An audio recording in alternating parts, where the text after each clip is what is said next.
एक आशीर्वाद शामिल था। उत्तर प्रदेश में भारतीय जनता पार्टी जब से आई है सत्ता में, तब से हर क्षेत्र में अवमूल्यन हुआ है। लोकतंत्र का सबसे ज़्यादा नुकसान, सबसे ज़्यादा अहित लोकतंत्र का हुआ है। और लोकतंत्र का सीधा मतलब है जनता की ताकत, जनता की आवाज़। भारतीय जनता पार्टी का जो काम करने का तरीका है, जो आचरण है, वो जनविरोधी है। नागरिक आज़ादी के खिलाफ भारतीय जनता पार्टी का एजेंडा है। इसलिए भारतीय जनता पार्टी दूसरे मुद्दे जो अनावश्यक हैं, नॉन इश्यूज़ को उठाती है, जिनकी अभी ज़रूरत भी नहीं है, जो कहीं चर्चा में भी नहीं है, उन सवालों को वो खड़ा करती है। इसलिए कि जो असली सवाल है जनता के दुख दर्द का, उनकी समस्याओं का, उनके अधिकारों का, उसके बारे में भारतीय जनता पार्टी कोई कदम नहीं उठाती, उनका एजेंडा नहीं है। सर, भ्रष्टाचार को लेकर के बड़ी बातें होती हैं। वो कह रहे हैं कि पिछली सरकारों में भ्रष्टाचार हुआ, तो ये सरकार क्या भ्रष्टाचारी है या नहीं है? आप लोग क्या कहना चाहेंगे? सबसे ज़्यादा तो भारतीय जनता पार्टी ही भ्रष्टाचारी है। भ्रष्टाचार समाजवादी पार्टी की सरकार में, श्री अखिलेश यादव जी के मुख्यमंत्रित्व काल में कोई ऐसा आज तक प्रमाण नहीं मिला जिसे भाजपा या भाजपा की जो सरकार है वो भ्रष्टाचार की श्रेणी में ले आए।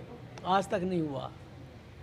इतना काम किया समाजवादी सरकार ने, भारतीय जनता पार्टी सोच भी नहीं सकती। उत्तर प्रदेश में जो आज विकास है, पिछले 6 साल से भारतीय जनता पार्टी शासन में है, लेकिन उसी विकास के नाम पर उसी का चर्चा करती है जो अखिलेश यादव जी ने अपने मुख्यमंत्रित्व काल में किया था। सड़कों का, गांव के विकास का, स्वास्थ्य की सेवाओं का, शिक्षा के क्षेत्र में, ऐसे तमाम काम किए अखिलेश यादव जी ने। भारतीय जनता पार्टी 6 साल में नहीं कर पाई। बिजली का जो उत्पादन उत्तर प्रदेश में आज है, वो बिजली के उत्पादन के लिए प्लांट जो लगाए, पावर प्लांट, वो समाजवादी सरकार में श्री अखिलेश यादव जी ने ही लगाए हैं। ये जो बिजली मिल रही है, भारतीय जनता पार्टी ने पिछले कार्यकाल में 5 साल और 9 महीना ये चला गया, पौने 6 वर्ष में 1 यूनिट बिजली का उत्पादन नहीं किया। जो मेडिकल कॉलेज या जो स्वास्थ्य सेवाएं समाजवादी सरकार में उपलब्ध कराने की व्यवस्था की, भारतीय जनता पार्टी उसी का चर्चा करती है।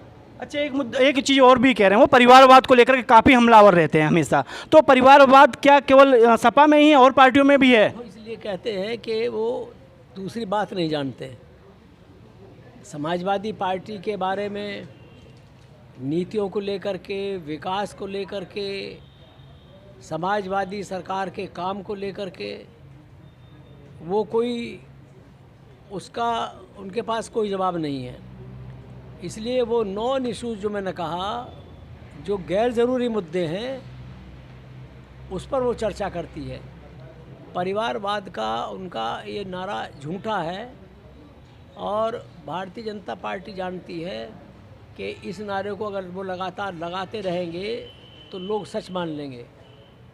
जनता ये जानती है कि श्री अखिलेश यादव जी के नेतृत्व में नागरिकों के अधिकार भी सुरक्षित थे, कानून का राज था और विकास की दिशा जो उन्होंने तय की थी, केंद्र की जो 8 साल से ज़्यादा की सरकार है, वो भी आज तक उस दिशा में काम नहीं कर पाई, जो काम अखिलेश यादव जी ने 5 वर्ष के कार्यकाल में किया। सर, चाचा के आने से मजबूती मिली है क्या सपा को? हाँ, समाजवादी पार्टी की ताकत तो बढ़ी है, ठीक बात है ये। चाचा के आने से हाँ मजबूती मिली है। बिल्कुल। अच्छा, 2024 को लेकर के क्या रणनीति है सपा की?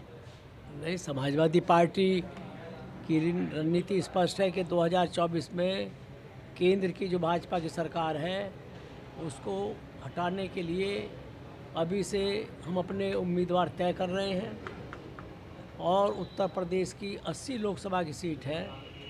भाजपा इनमें से आधे पर भी जीत नहीं पाएगी। भाजपा इस बात को जानती है कि अखिलेश यादव जी के सामने उनके सारे नेता मिलकर भी उनका मुकाबला अकेले अखिलेश यादव जी का नहीं कर पाते। इसलिए 2024 का चुनाव देश के बचाने का चुनाव है। समाजवादी पार्टी की ताकत तो बड़ी है, ठीक बात है ये। चाचा क्या है हाँ बिल्कुल। अच्छा, 2024 को लेकर के क्या रणनीति है सपा की? नहीं, समाजवादी पार्टी की रणनीति स्पष्ट है कि 2024 में केंद्र की जो भाजपा की सरकार है उसको हटाने के लिए अभी से हम अपने उम्मीदवार तय कर रहे हैं और उत्तर प्रदेश की 80 लोकसभा की सीट है। भाजपा इनमें से आधे पर भी जीत नहीं पाएगी। भाजपा इस बात को जानती है कि अखिलेश यादव जी के सामने उनके सारे नेता मिलकर भी उनका मुकाबला अकेले अखिलेश यादव जी का नहीं कर पाते। इसलिए 2024 का चुनाव देश के बचाने का चुनाव है, लोकतंत्र के बचाने का चुनाव है और जनता की जो अस्मिता है, जो उनके अधिकार हैं, उनका जो सम्मान है, उसको बचाने का चुनाव है। भाजपा के रहते वो उनको सुरक्षा नहीं मिल सकती। इसलिए समाजवादी पार्टी की कोशिश है कि 2024 में हम केंद्र से भाजपा को हटाएंगे। और सर एक चीज़ और, गठबंधन को लेकर के, क्योंकि पीछे जितने भी गठबंधन हुए कहीं ना कहीं सपा को लॉस हुआ उससे, तो सपा आगे गठबंधन का विचार करे किसी पार्टी क्षेत्रीय दलों से या किसी बड़ी पार्टी से, या खुद पे लड़ेगी? अब इसका फैसला तो बाद में होगा और केंद्रीय नेतृत्व करेगा।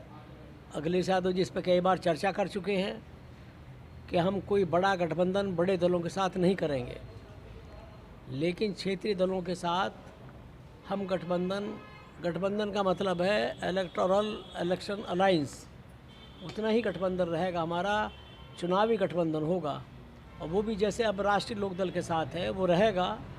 इसी तरह से कुछ और बात हो सकती है, लेकिन जो बड़े राजनीतिक दल हैं वो जिनका कोई अस्तित्व उत्तर प्रदेश में नहीं है, नाम उनके बड़े हैं, उनके साथ कोई गठबंधन हम नहीं करेंगे। ये अखिलेश यादव जी ने कई बार कहा है। सर पूर्वांचल में ओपी राजभर भी आपके साथ थे, वो छोड़कर चले गए, तो ऐसा लगता है पूर्वांचल से कौन साथ में होगा आपके? पूर्वांचल की जनता हमारे साथ है। समाजवादी पार्टी तो कई ज़िलों में पूरे के पूरे हम ज़िले जीत गए हैं। गाजीपुर है, आजमगढ़ है, तो जौनपुर है। इसलिए सबसे ज़्यादा ताकत तो समाजवादी पार्टी की पूर्वांचल में ही है और फिर राजभर जी के जाने और आने से कोई फ़र्क नहीं पड़ता है। देखा आपने, हमारे साथ राजेंद्र चौधरी जी थे जो कि सभी बातों पर स्पष्टता से अपनी बात रखी उन्होंने। आवाज़ जनता से